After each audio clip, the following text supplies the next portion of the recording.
Selamat sore tonton dan perempuan. Malam ini aku ingin bahaskan sedikit cerita tentang bahawa Canonical Bible itu bukan kitab suci, dengan beberapa sebab yang aku dapati. Sebab pertama, cerita tentang perempuan Samaritan. Cerita ini ditulis juga dalam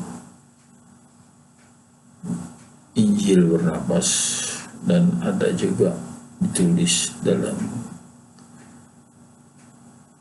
Bible Canonical Bible. Jadi ceritanya ada yang sama dan ada yang jauh sekali. Cerita yang sama, perempuan Samaritan datang ke satu perigi dan Yesus pun ada di sana. Perempuan Samaritan mau ambil air, lalu Yesus kata, "Kamu bagi aku air." Ini cerita yang sama ya, "Kamu bagi aku air." Jadi perempuan Samaritan itu, mana boleh kamu orang Hebrew, saya orang Samaritan.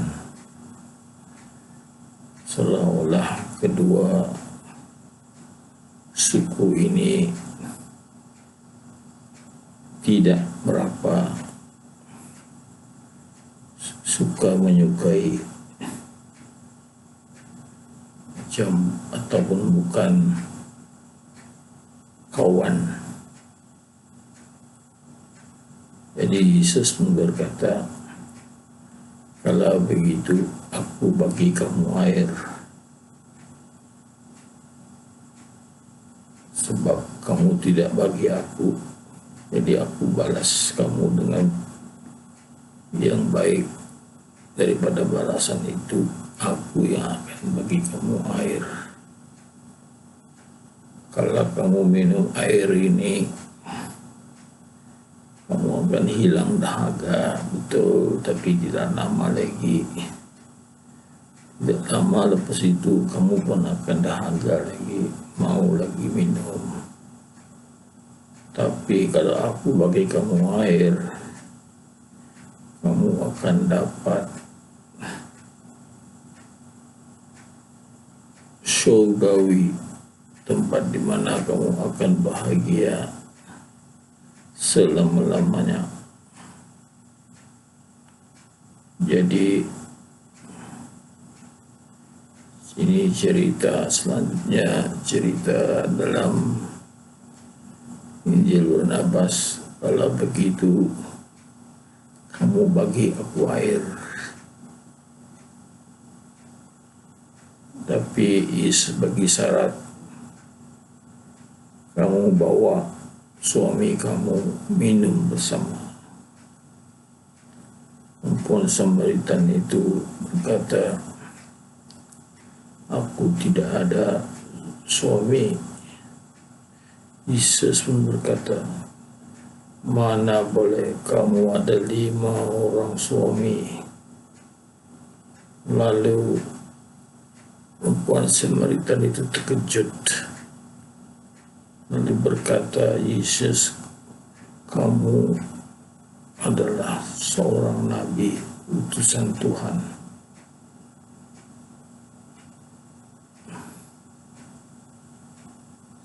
Jadi, dan dia berkata dia akan sembahyang.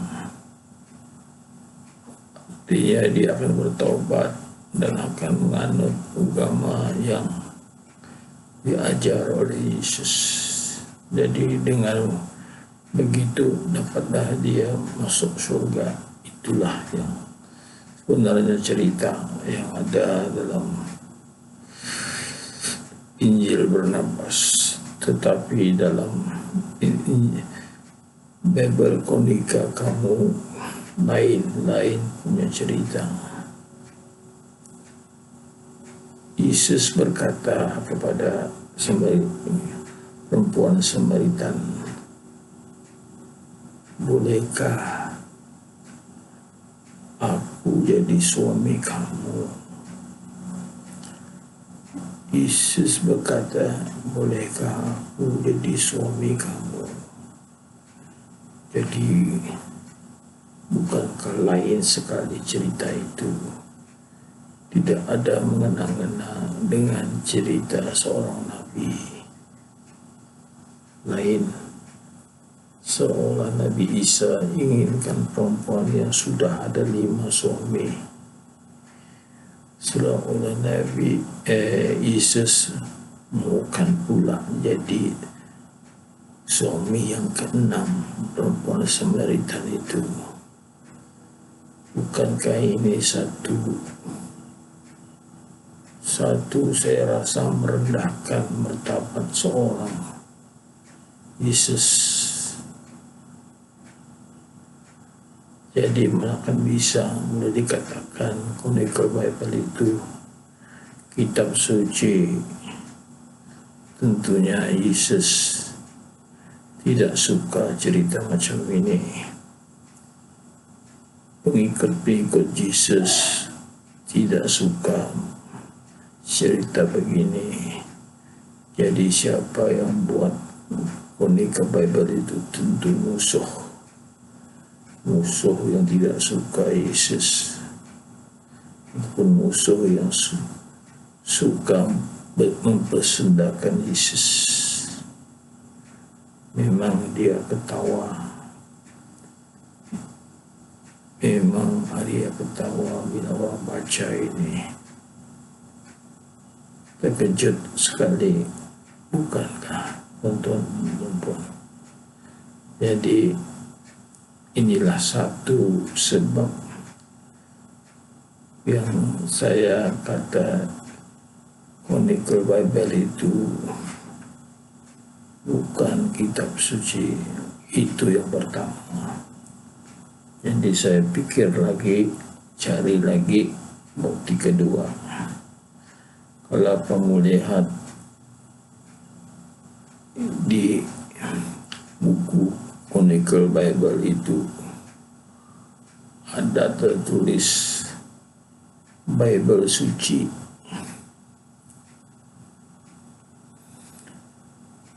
Tertulis Bible suci, dikatakan kitab itu kitab suci. Kenapa dikatakan kitab itu kitab suci? Kalau dia percaya itu kitab suci, tidak perlulah dikatakan kitab suci. Ini seolah-olah yang menulis surat Bible Konica itu tidak begitu yakin kitab itu kitab suci, lalu paksa dia tulis supaya orang percaya kitab itu kitab suci. Dia tulislah kitab suci dalam kulit buku itu. Kalau kita tengok Injil Barnabas yang aku kata kitab suci, tidak ada tulisan kitab suci dalam Injil Barnabas ini. Aku cari-cari, dia tidak ada tulis kitab suci. Tapi bila aku baca, betul ini kitab suci. Dia hanya tulis kitab benar,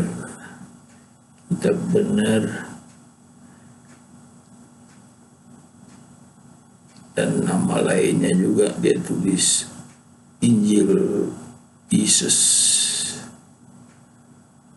Jadi ini Injil Barnabas juga ditulis sebagai Injil Yesus. Sebab di dalam kitab Injil Barnabas ini penuh dengan cerita Yesus, sungguh terperinci menceritakan kisah Yesus. Kalau kita baca penuh hormat buku ini terhadap Yesus, tidak macam Chronicle Bible itu. Masakan Yesus mau kawin dengan wanita yang sudah ada 5 suami.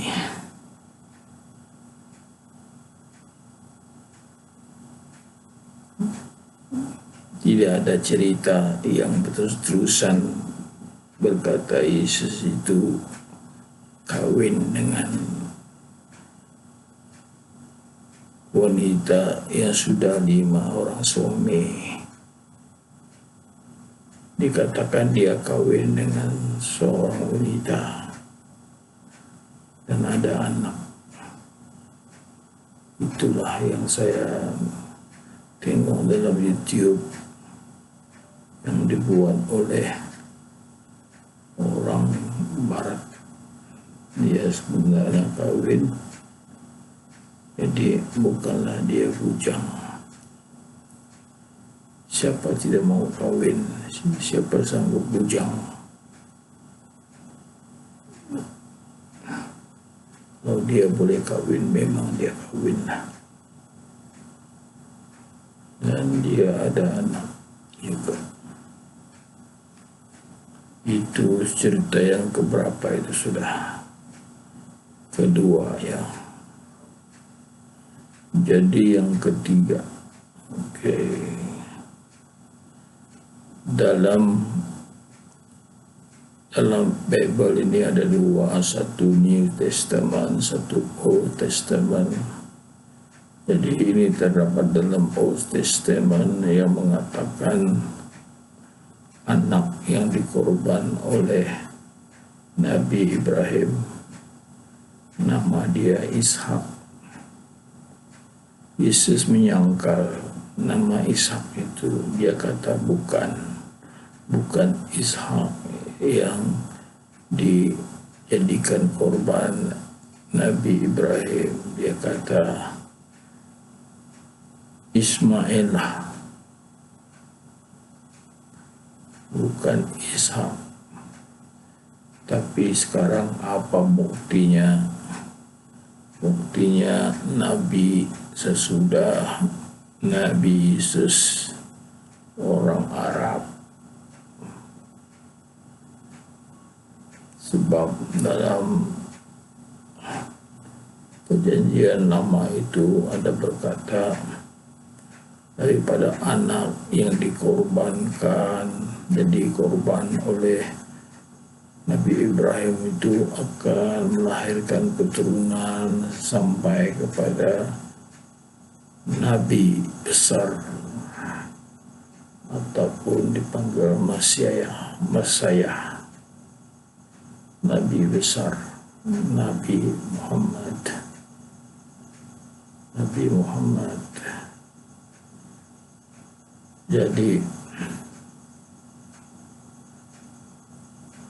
Jadi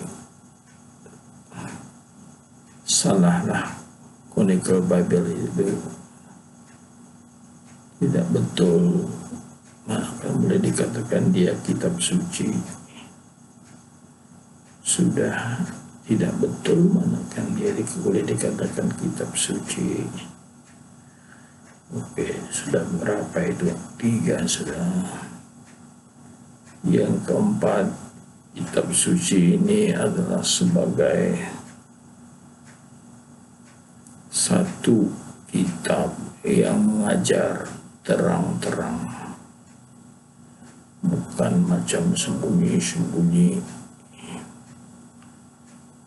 Mana ada dalam kitab Chronicle Bible itu Yesus berkata terang-terang, aku Tuhan, sembahlah aku. Tidak ada. Semuanya macam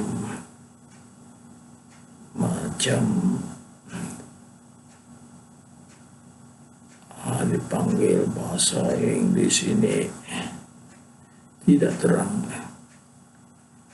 Itu bahasa Indonesia lah, bahasa yang senang-senang, tidak terang, kabur-kabur.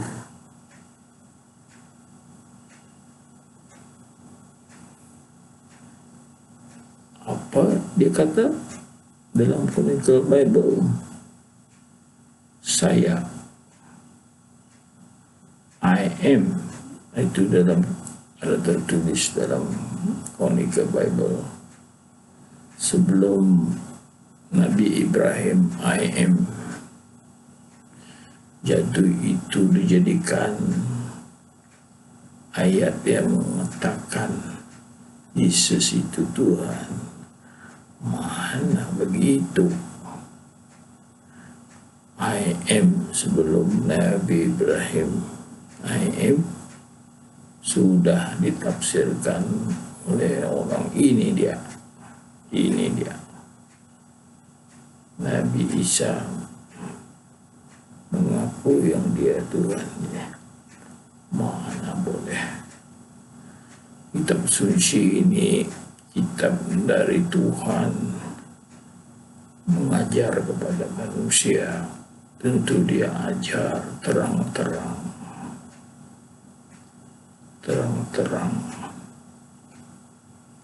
Dalam Chronicle Bible itu ada tulis Tuhan yang satu berkata, sembahlah aku, tiada Tuhan lain daripada aku.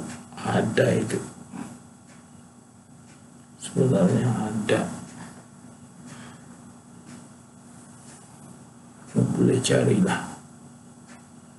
Artinya selain Tuhan satu, Anda boleh bawa Yesus menjadi Tuhan. Tidak ada. Tapi kalau kamu melihat demo Injil Barnabas ini, terang-teranglah dia kata Tuhan itu satu, tidak Tuhan melainkan dia, dan dia akan menghukum orang yang menyembah selain daripada dia, hukum yang pedih, masuk neraka selama-lamanya. Itulah tanda Injil Barnabas ini terang dan nyata, terang lagi bersuluh tentang arahan Tuhan kepada manusia, bukan dengan cerita-cerita tidak, teman-teman. Jadi Chronicle Bible itu bukanlah kitab suci. Berapa sudah itu? 4 sudah. Ada lagi 1 yang kelima. Tunggu aku pikir dulu. Yang kelima,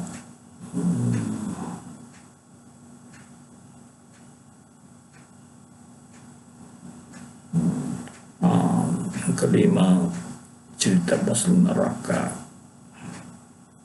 Tidak banyak disebut-sebut dalam Chronicle Bible.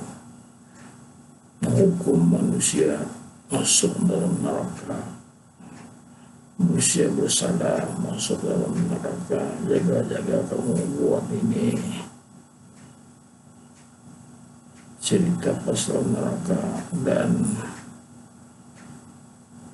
macam mana setan-setan itu akan dipukul dengan pedang. Sebelum dia masuk neraka, ia dipukul dengan pedang. Sungguh menakutkan cerita neraka dalam Injil Barnabas ini, sungguh menakutkan. Dalam Chronicle Bible mana ada cerita yang menakutkan tentang neraka? Tidak ada. Jadi yang menulis itu dia tidak suka pencipta neraka, sebab dia tahu dia bukan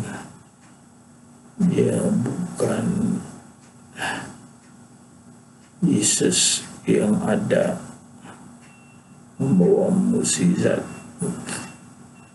Dia penipu, dan yang menulis itu adalah Paulus. Dan lalu dia tulislah, ini Luke lah, ini Matthew lah. Itu lagi tidak ada orang yang tahu siapa itu Luke, siapa itu Matthew. Tidak ada cerita sama sekali siapa mereka itu. Jadi kita boleh buat satu penilaian lah, yang menulis itu sebenarnya hanya satu orang, Paulus, tapi dia mau berselindung dengan nama-nama ini supaya orang tidak tahu siapa yang sebenarnya menulis. Tapi agama dalam canonical Bible itu adalah agama Paulus, yang direka oleh Paulus. Tentu dia yang menulis. Mana ada nama Mark itu siapa, Luke itu siapa, Matthew itu siapa, tidak ada tahu cerita. Tapi berlainanlah dengan Injil Barnabas. Barnabas itu adalah salah satu daripada rasul. Dia seorang dermawan, dipercayai menulis Injil untuk Yesus. Berapa tuh semuanya, tuan-tuan, 5 atau 6. Itu saja tuan-tuan. Yang lain itu saya tidak dapat pikir. Sudah cukuplah penerangan saya. Sudah banyak bukti-bukti yang mengatakan Babel Konica kamu itu bukan kitab suci. Awas-awaslah kamu. Kalau kamu mempercayai satu yang batil, yang tidak benar, akan dihukum. Bukan senang hidup dalam dunia ini. Suka hati.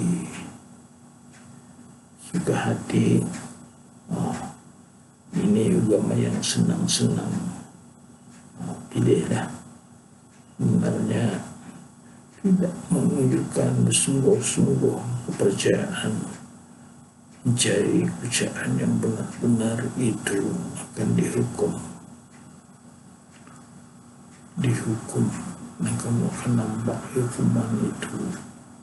Sudah mati, baru barang ini terjadi, sudah mati, tidak lagi ada yang menunggu hukuman. Berapa tahun akan datang, tidak tahu, sudah mati. 1000 tahun pun akan datang, 2000 tahun, 10.000 tahun, sudah matilah. Tapi kalau yang hidup, dia akan mati.